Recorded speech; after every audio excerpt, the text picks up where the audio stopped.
Mario Kart. Or to anybody who listens to Mario when he says his name, Mario Kart.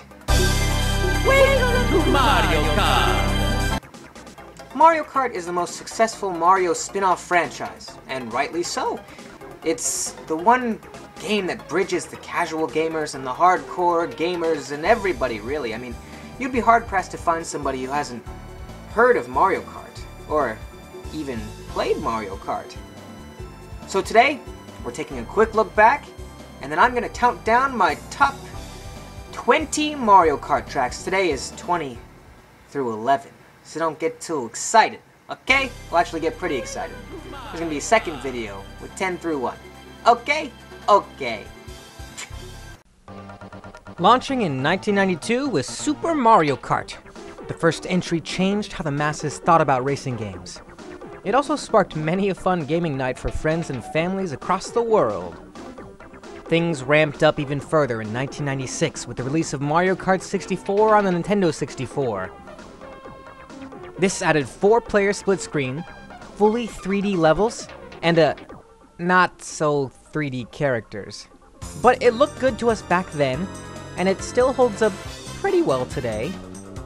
This is the most fondly remembered Mario Kart, and for good reason.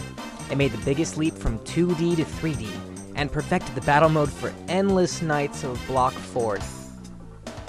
Those were the good days. The series continued along with another Mode 7 style Mario Kart for Game Boy Advance. Probably the low point for the series, but I digress. And then, the excellent and unique sequel Double Dash came out for GameCube in 2003. Some consider this the high point for the series, and for good reason. It added much more solid drifting mechanics, giving you a much better indication that you've attained a boost. 2 characters per kart, which meant twice the items, and a level of strategy arguably lost in future installments of this series, thanks to dodgeable red shells not being able to hold items behind you, and character-specific special items. The series continued with Mario Kart DS, which played like how we remembered the 64 version too.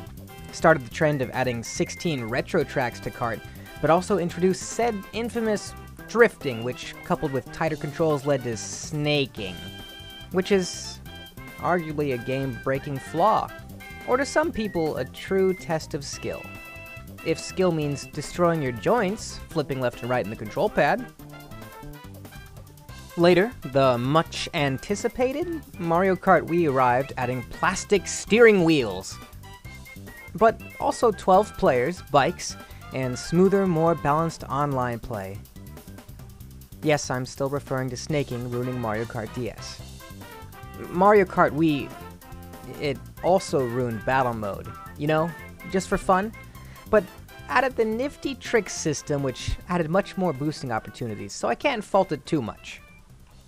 Finally, Mario Kart 7 graced the 3DS, showing people just how many Mario Karts there were, since we all grew tired of subtitles, obviously. Actually, it's because it was a way to highlight the cool, but rarely seen Lucky 7 item. This was a very solid entry, fixing battle mode, keeping the smooth online play of the Wii version, and it got rid of those pesky fake question mark blocks that nobody misses. Now, with Mario Kart 8 on the horizon, the most beautiful Mario Kart ever to grace— oh, it's so pretty. It's coming out in May, and I and the rest of the world couldn't be more excited. Yes, I'm talking about the millions upon millions of Wii U owners. I'm just kidding. Nobody knows what a Wii U is. But hopefully Mario Kart 8 will help. This new version adds F-Zero-like anti-gravity track elements and detail far beyond any existing entry in the series. And just like the rest of the interweb, I decided I'd count down my 10 favorite Mario Kart tracks. So I took to the arduous task of narrowing it down, and narrowing it down. And then I looked at it, and I saw all these poor little beautiful tracks left in the dust, who deserved some limelight, and decided to make it a top 20. So, barring that brief history lesson, here's number 20 through 11. Right now. The rules are no cop-outs like number 1 every Rainbow Road, or every Bowser's Castle. That ain't a track, that is a tracks. And, it just so happened I didn't end up with any of the Super Mario Kart or Super Circuit tracks on the list, because honestly, Mario Kart tracks are often more about their atmosphere than just the layout, and the 2D entries just can't compete on that level, in my mind. This is probably similar to how I don't like 2D F-Zeros, but love the 3D ones, although that's more attributed to track layout in that case. Anyway, with that out of the way, let's start! Number 20, Yoshi's Valley. The complex and winding multipath layout of Yoshi's Valley had never been done before in Mario Kart, and has really never been done since. They haven't even brought this stage back as a retro course. Sigh. Your first impression of the track might be, WTF, mate? Where do I go? And you may end up going the wrong way or choosing too narrow a path. But stick with it, and you'll find that special way that's right for you. This course is so full of choice. There's a plethora of paths to be found, from beginner to advanced, with a few hedgehogs hanging out for good measure. Oh, you piece of hedgehog! Though once you emerge from the maze, you still have one more threatening obstacle to conquer. The giant, spinning Yoshi egg that defies the laws of physics and reason, but that's okay. It makes for a fun culmination of the lap, and further cements the feelings of victory once past. I don't even have to mention the lack of a winning order. Implemented, yes, as a technical hurdle at the time, but it just adds to the fun and complex nature of the course. I really cherish unique course ideas in Mario Kart, and this track really nails it. Blue shells can't even handle this course. Look at that blue shell, it's like, yeah, I'm gonna take the shortcut. It's like, no, I don't even know what it's doing. Yeah. Pew! Number 19. Wario Coliseum. It seems like nowadays, Wario and Waluigi have become synonymous with either dirt bike courses or roller coaster inspired tracks. And who could complain? They make for some of the most thrilling courses. Wario Coliseum started this roller coaster trend with a course so wild, they needed to add invisible walls just to keep you in bounds on some improbable turns. The course is constantly winding and never lets up. It's also long enough to only warrant 2 laps. Well, arguably. It has a sweet, tight, winding downhill drift section, multiple narrow passageways, and a final death-defying leap across a pit of despair when you need one more item opportunity. And it tops it all off with some very lively music.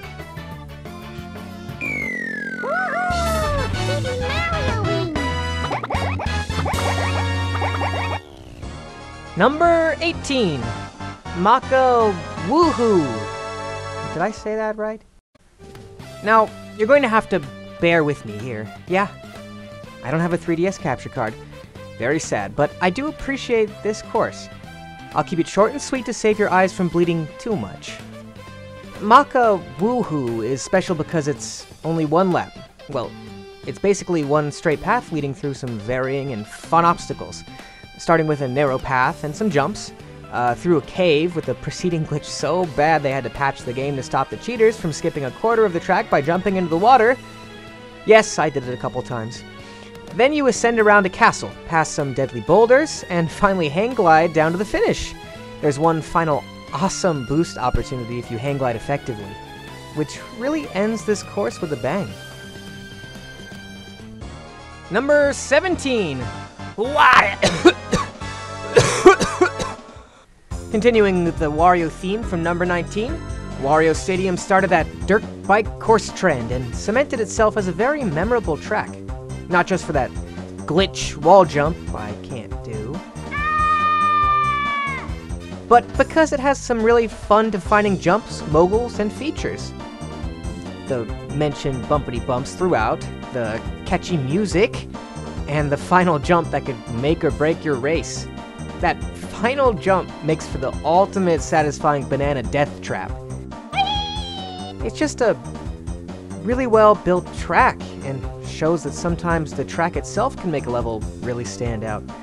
Because as much as I love looking at the 100 Warios plastered all around, there are some more interesting environments elsewhere in the game.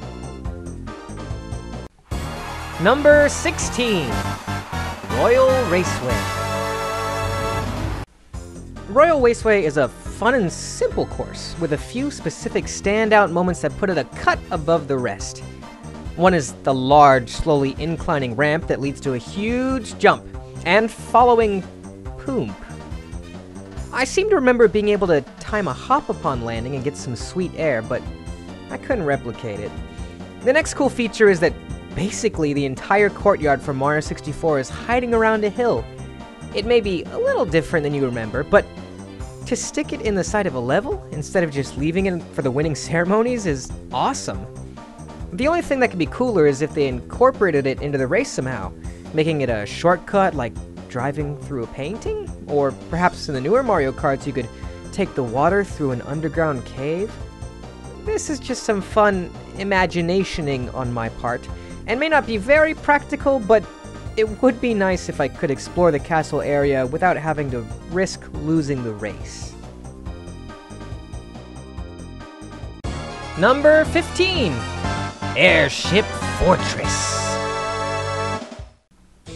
Yes, with another handheld track comes another grainy as poop video. If poop is very grainy. Again, I shall avert blindness with speed. It's basically just a rad course with a cool theme and a pretty fun and winding track layout. It didn't catch my attention at first really, but it continued to grow on me for quite some time, as it was my friend's favorite Mario Kart DS track. I was also very happy to see it return in Mario Kart 7.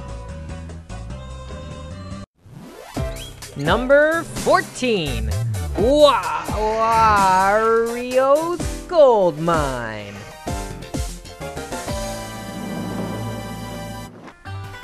Here comes another roller coaster inspired Wario track. Something about these levels just really entertains me. This track in particular is definitely cool for its extreme dips and hills throughout. It feels like a roller coaster probably more than any other Wario track, and that's a good thing. It also has a nifty shortcut if you're brave enough to slide by some unwieldy mine carts. Of course, those naughty bats return from Banshee Boardwalk to smack the crap out of you when you're just trying to have a good time. But you can get your revenge. Rounding it out, it has a cool theme, and just listen to that music, man, it gets me so pumped! Woo! It's a good track. Number 13, Coconut Mall.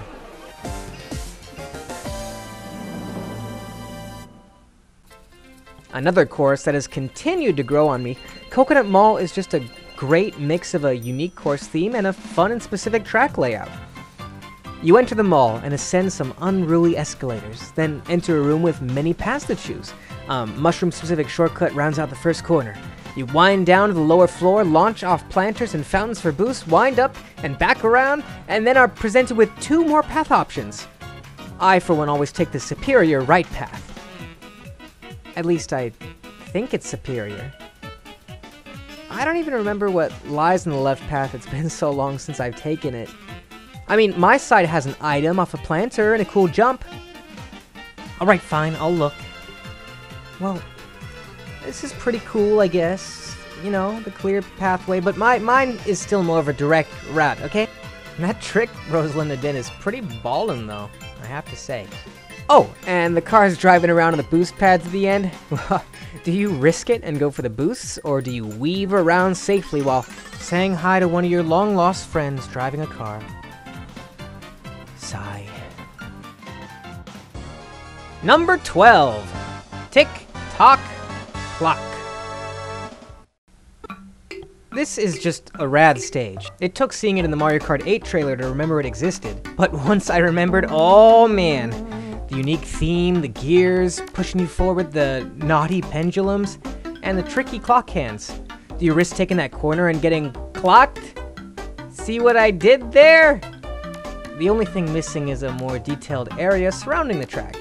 It looks like the Mario Kart 8 version more than makes up for that though. You might even raise this level on my list because it's so dang pretty. Look at damn graphics.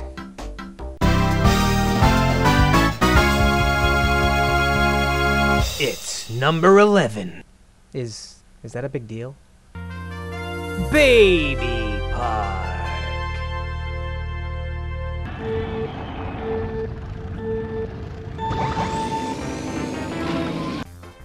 Yes, it's just an oval, but what an oval it is. Thanks to the lack of much of a divider and the 7 laps it takes to win, 5 in the DS version, items get to fly wherever they feel. Miss a green shell shot? You'll probably see it again, or at least some unfortunate soul will. One thing is certain about this stage. No matter what place you're in, it's anyone's game all the way down to lap 7. Any amount of items could turn the tides, and with the short distance in between racers, this makes good item-saving tactics necessary. Although a lightning bolt, mushroom, or, in the newer Mario Karts, basically anything could make you drop that all-important key to victory. I think it really deserves the number 11 spot for its pure adrenaline rush, all accomplished with sublime simplicity.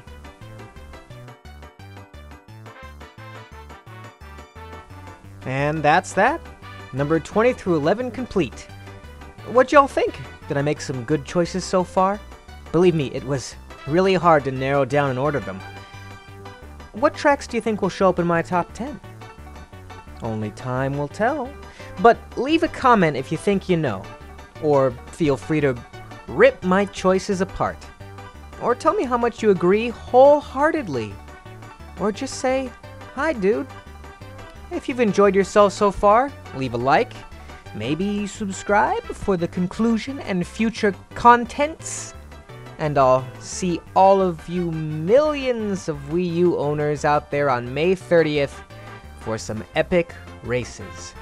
This is Bear, signing off.